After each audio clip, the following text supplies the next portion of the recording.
Thanks for joining us. We're going to talk about you and your life in basketball. How did you start in basketball?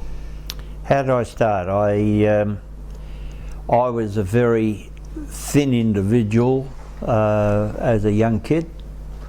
I was one of the kids that got free milk at school in the primary school years. I was that skinny and whatnot, and then I was a John Coleman fan.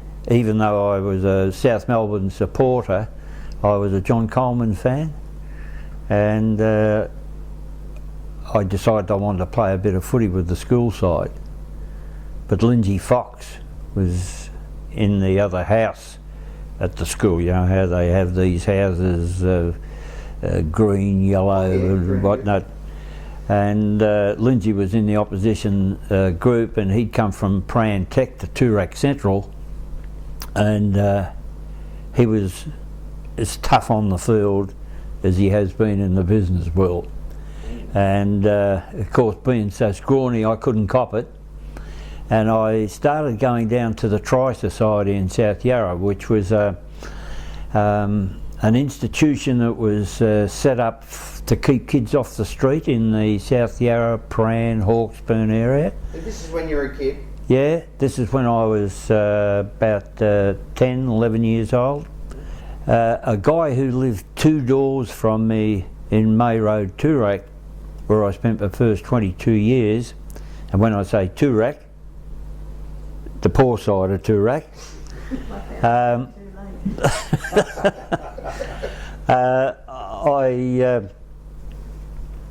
I started going down there, and this guy 2 doors down turned out he knew a bit about basketball, which in 1948 was only a very young sport in Victoria. Ken Watson had got it going, and they were playing out of the exhibition buildings at that stage, and the Tri Society formed this a basketball team, an underage basketball team. I think it was something like about under 14, under 15, and I was 11. And we used to go to the exhibition buildings in Melbourne, and we used to play up on the first floor. And the other thing stopping us going down to the ground floor was this great long net along the length of the court. Did you go on and play seniors? Yes, I did. Actually, I went out and started playing with Batman. That's how I met Leslie, out in Coburg. And I was secretary of the Olympic Basketball League at the time, and I was secretary of that from about 1953 through to 1954, when I was really quite young, 16, 17 something, through till 1976. And I started playing with Batman, and we went through from D grade up into A grade and started mixing it with the big boys. How did you get to start as a referee? How did I get to start? Yeah. I guess I was a smart ass at the age of about 15 when I was playing at the Tri Society, and then bearing in mind prior to 1956 Olympic Games we had very little guidance from the point of view of rules. I can recall playing in under 18 championships, and Ken Watson actually refereeing the game, and I was bouncing the ball high with my hand above it, and he called me for carrying the ball, and I did it again. Didn't learn very quickly in those days, and I did it again, and he called me again. I said, I haven't got my hand underneath the ball, but he wasn't prepared to listen to me. Those sorts of things, and the fact that prior to 1956 they were flying by the seat of their pants as far as information from the world body. We didn't know who FIBA was really before then. The rule book that I still may have was a little one created by our people in charge at that stage. I think his name was Bill Ottrey. And they had this little book put together with the information that they had at their disposal, which at that time wasn't a lot.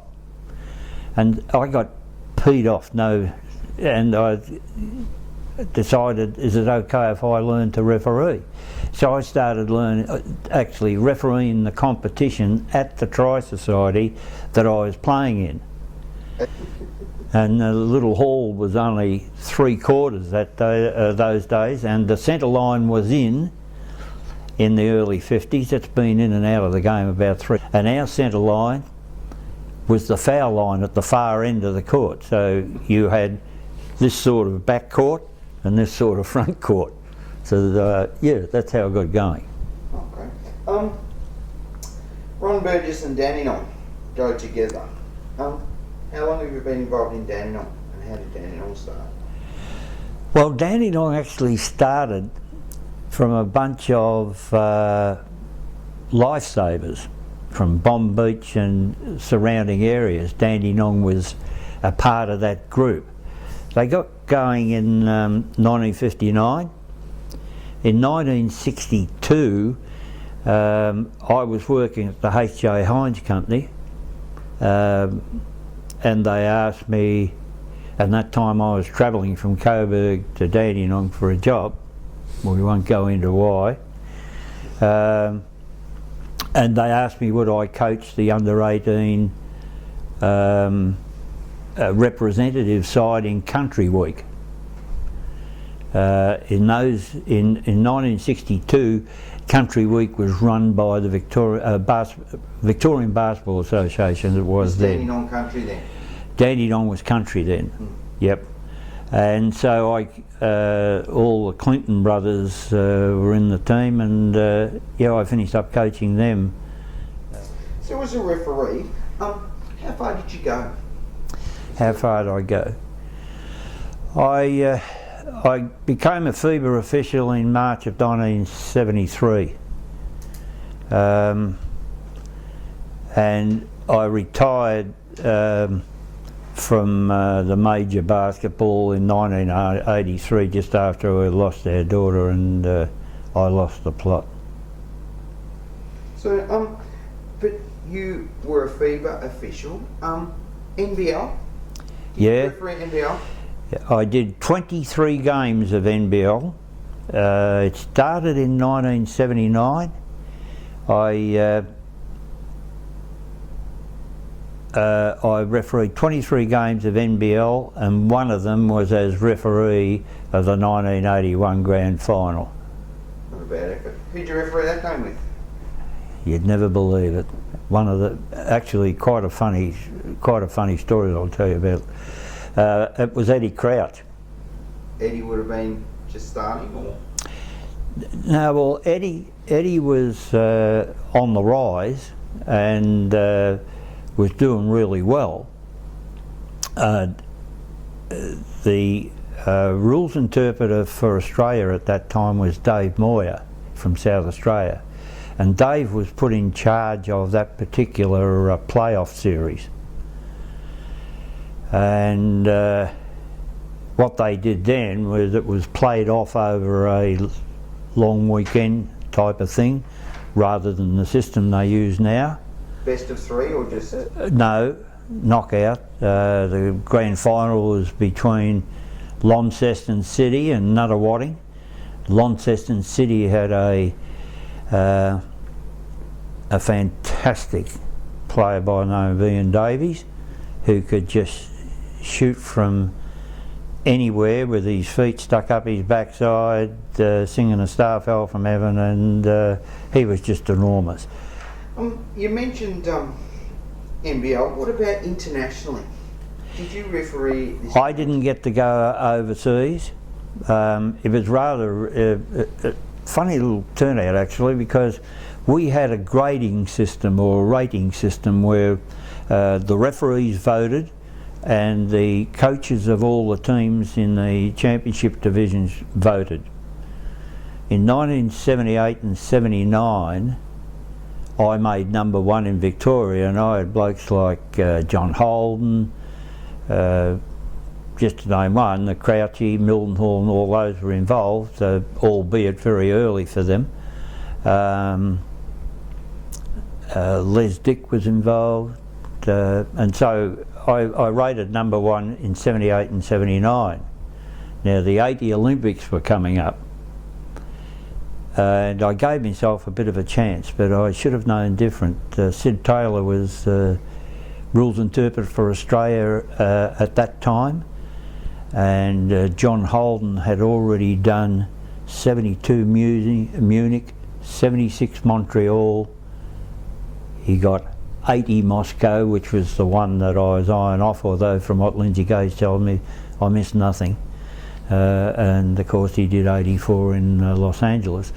So, and I was seen as a bit of a social person, and that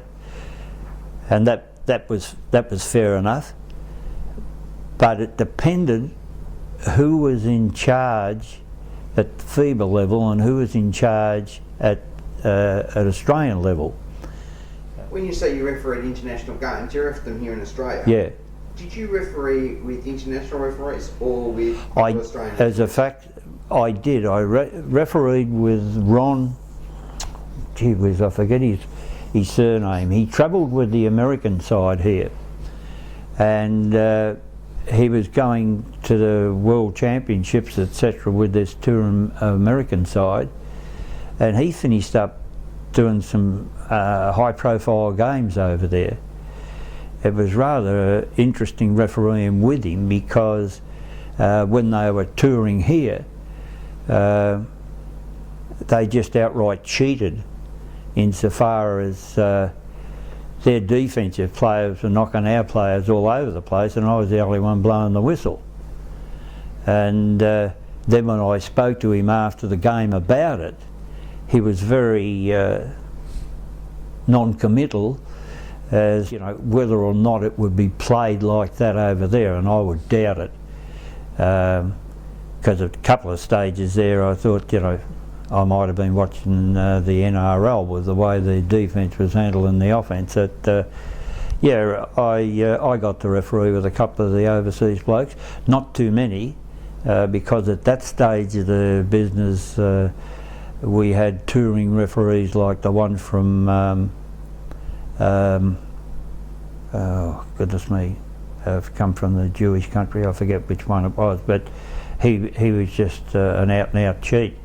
And our referees who refereed with him had to adjust so that they balanced the cheating system so that at least we could have a game. But yeah, I don't know that I could have coped, because at that stage of the game, when I refereed the NBL Grand Final in '81, I was 43 years of age.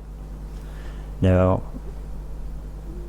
most people, I guess, would say that's starting to get to the time, but then I was proven wrong because we had all these referees from Australia in the NBL setup,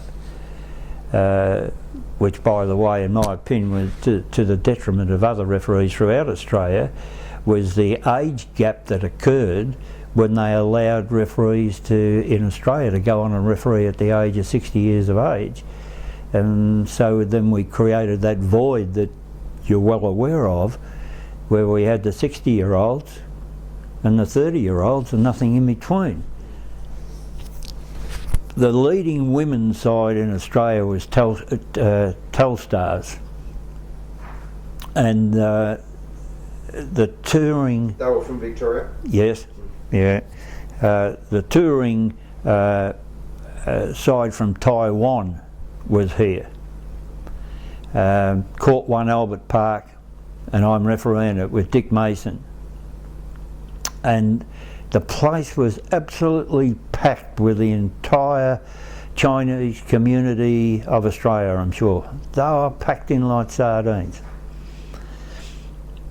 And things were going all right, and Dick had been overseas